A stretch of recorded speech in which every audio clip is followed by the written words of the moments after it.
Kamala.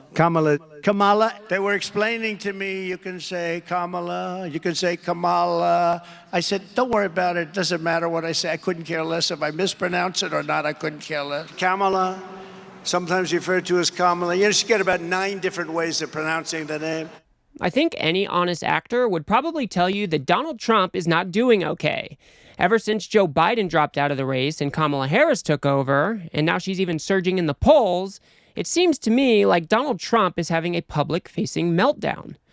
Whether we're talking about him holding crazy press conferences where he's lashing out at the press, or he's questioning Kamala Harris's race at the NABJ, or he's wildly fixated on crowd sizes for whatever reason, Donald Trump seems to be unraveling. And if you don't believe me, let's just go ahead and take a look at him actually fixating on crowd sizes. I don't know what it is about crowd sizes and Donald Trump, because crowd sizes don't win elections. But in Donald Trump's mind, that might not be true. I think he does think that crowd sizes equals election win. Let's go ahead and take a look. They said, oh, she had a big crowd. Oh, the crowd. The press is talking about the crowd. In New Jersey, I had 107,000 people. The press never even talked about it because they're fake. I have 10 times, 20 times, 30 times the crowd size.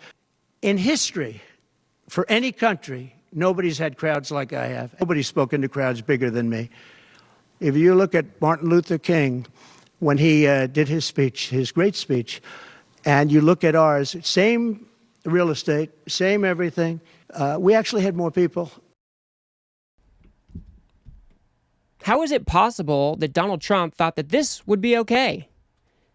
He's comparing his January 6th insurrectionist crowd size to the crowd at the I Have a Dream speech?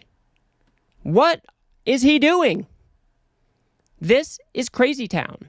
And it even gets more insane because now he's trying to assert that Kamala Harris's crowds are somehow fake, that she's generating them with AI. Let's go ahead and take a look at that. This is his actual post from Truth Social. These are his own words. Let's go ahead and take a look. Quote, has anyone noticed that Kamala cheated at the airport? There was nobody at the plane and she AI'd it and showed a massive crowd of so-called followers. But they don't exist. They didn't exist. She was turned in by a maintenance worker at the airport when he noticed the fake crowd picture, but there was nobody there. Later confirmed by the reflection of the mirror-like finish on the vice presidential plane. She's a cheater. She had nobody waiting, and the crowd looked like 10,000 people. Same thing is happening with her fake crowds at her speeches. This is the way the Democrats win elections, by cheating. And they're even worse at the ballot box. She should be disqualified because the creation of a fake image is election interference. Anyone who does that will cheat at anything. This is unhinged behavior. If your brother or sister or your mom or dad came to you and said something like this, I think you would be concerned. And what makes this particular conspiracy theory even worse is that he is also laying the groundwork for denying the election in 2024. I think it's pretty easy to say that if Trump doesn't win, he's going to claim that there was election fraud, that the election was stolen. And by him asserting it in this conspiracy theory here, it will make it more believable when he does finally say, yes, the election was stolen. These are the rantings and ravings of a lunatic. This is not like normal people behavior. And George Conway, a prominent never-Trumper, is taking notice to this stuff as well. He's thinking that Donald Trump's brain is just fried. Let's go ahead and take a look at that.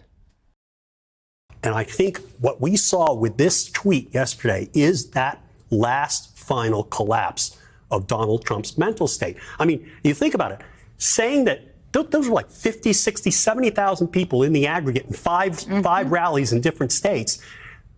Jonathan Chait put this, of New York Magazine, put it this way today. It's like, that's loopier than saying that the moon landings were staged, because there were tens of thousands of people were there. And there are hundreds of people taking photographs and videos. You know, to think that is crazy, and to try to sell it to people is just as crazy. He's done. His brain is fried. I think that is such a good way to put it. It would be more insane for me to believe that Kamala Harris's crowd sizes are being generated by AI than it would be for me to believe that we didn't land on the moon. It is more crazy for me to believe in Trump's conspiracy versus the moon landing conspiracy. And I don't think that's an easy or a hard call to make. I think George Conway is spot on here. These things coming out of Trump's brain are not making sense. I don't think he's able to distinguish reality from non-reality. I think whatever he's concocted in his mind comes out of his mouth like it's somehow true when it doesn't bear any resemblance to the truth. And it's not just people like me who is actually loving to see Donald Trump melt down in this way, or people like George Conway who does not like Trump. It's not just people like us that are noticing this. We even have prominent conservative voices that are now making the same assessment and saying that Donald Trump needs to change something or he's going to lose this race. Let's go ahead and look at Neil Cavuto and Gerry Baker talking about this very subject. Gerry Baker is a journalist at the Wall Street Journal. He considers himself a conservative. And he's saying that, Trump's character is just not up to the task right about now. Let's go ahead and take a look.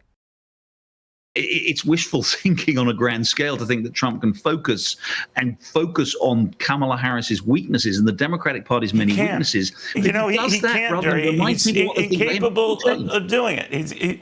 He's not capable of doing it. I don't know why, because as you said, he is a brilliant politician, but by going after and taking apart, Brian Kemp, a very popular governor in Georgia, these internal squabbles continue, the name calling and all of that. And then some of these comments out of nowhere that the crowds January 6th were significantly bigger than Martin Luther King had, speaking to the country from the Capitol. I don't know where to begin with that. But even people who are not following this minute by minute, come back to me and say, Neil, did he really say that? And I don't know where that gets him. I think Neil Cavuto is bringing up an excellent point here as well. Does a sane person go to Georgia and pick fights with prominent Republicans there? Kemp and Raffensperger? That is a state that Donald Trump needs to win. Why would he go down there and start fights with people on his side? It makes absolutely no sense. He's like a child throwing a tantrum. He seems or feels aggrieved in some way, and now he is lashing out. And he's only doing damage to himself and his campaign, which I'm here for. Don't get me wrong. We even have people like Bill O'Reilly saying that, Trump is just not that disciplined. Let's go ahead and take a look at what he had to say. Bill, is Kamala Harris figured out how to bring out the very worst in Donald Trump? No. Why would she bother figuring that out? Trump will bring out the very worst without any help. Oh, okay. You don't need any help how about this? That. Has Kamala Harris brought it out? Has Kamala Harris's meteoric rise brought out the worst in Donald Trump? I don't think so. I don't think Trump's afraid of Kamala Harris. I think that the former president lacks discipline still in messaging. Donald Trump lacks discipline. We've always known this to be the case, but it seems to have gone to a whole new level. And I don't necessarily agree with Bill O'Reilly here saying that Kamala Harris has nothing to do with it. I think Donald Trump is clearly rattled. He has not found a good attack against her. He's not going after her on the policy issues. I think he's rattled. Kamala Harris is a strong black woman who is surging in the polls, maybe taking a lead in many of those polls. And Donald Trump just does not know what to do with himself. We even have people like David Irvin, who was a former senior advisor to Trump. He's also coming out and sounding the alarm. He's saying that Trump is going to lose unless he focuses on the issues. Let's go ahead and take a look at that. Her name's on the door, tough to do. Let's talk about those things, Mr. President. Listen, talk about the issues. If we make this about personalities or crowd size, we're going to lose. And you see that in the polling. The polling currently reflects that because we're not talking about issues that matter to Americans. Runaway inflation, a porous border, crime, failed policies, and Afghanistan, the Middle East. Let's focus on those. Let's drive those home. From now to the election day, Donald Trump will be the next president if he talks about those. If he continues to talk about crowd size, Kamala Harris is going to be president, and I don't want to see that. So, Mr. President, let's focus. Now, obviously, I disagree with his assessment here.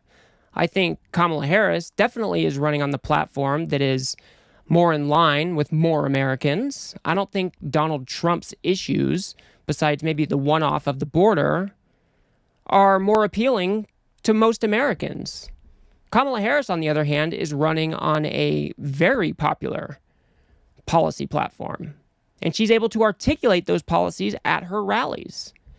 But David Urban is certainly calling Trump out correctly here. If you keep on making it about name-calling, if you keep on making it about things that are not policy-based, that you're going to lose. And like I said, I am all here for it. I want to see Donald Trump lose.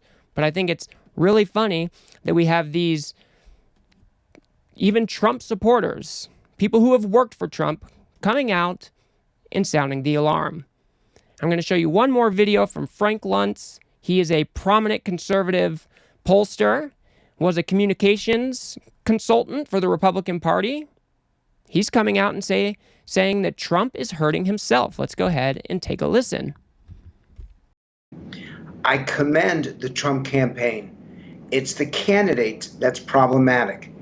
The candidate who can't stick to issues like inflation or immigration, can't stick to policies that the public supports, that instead he has to deliver attacks against a president who's not running against him. What people think of Joe Biden has no impact on Kamala Harris.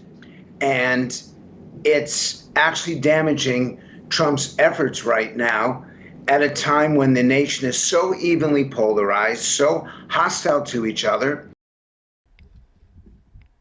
Luntz brings up another good point, is that Donald Trump is hurting himself by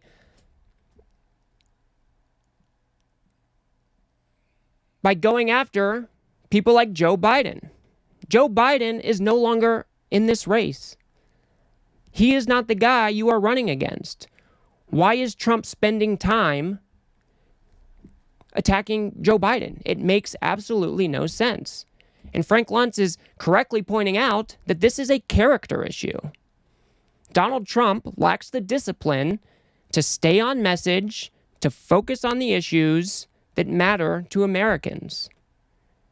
And that should pose a question to each and every one of us. Why would we elect somebody like Donald Trump? If he is unable to get his own emotions and his own outbursts under control, why should we trust him to be the next commander-in-chief, to run our military, to handle the nuclear codes? I personally do not want to see a mentally unstable person as president of the United States. Donald Trump is an existential threat to this country, and he's having a public meltdown, and I'm hoping that more Americans will be able to pick up on this insane and crazy behavior.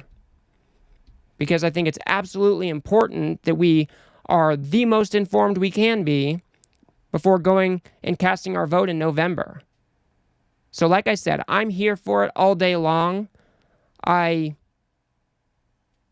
want to see Donald Trump continuing to unravel because I don't want to see him reelected in November. But I think it's absolutely important that we call this stuff out and make sure that the American people know who they're going to be voting for this November.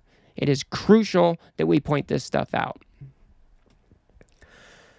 So that's going to do it for me on this one, folks. If you got anything out of this video, if you could remember to smash that like button and hit subscribe. Maybe share it with a friend or two. I'd very much appreciate that. If you think I got something wrong, or if you disagree with me about something, feel free to drop a comment below. And if you want to learn about Trump's connections to Project 2025, go ahead and watch that video on the screen now. And I will see you guys on the next one.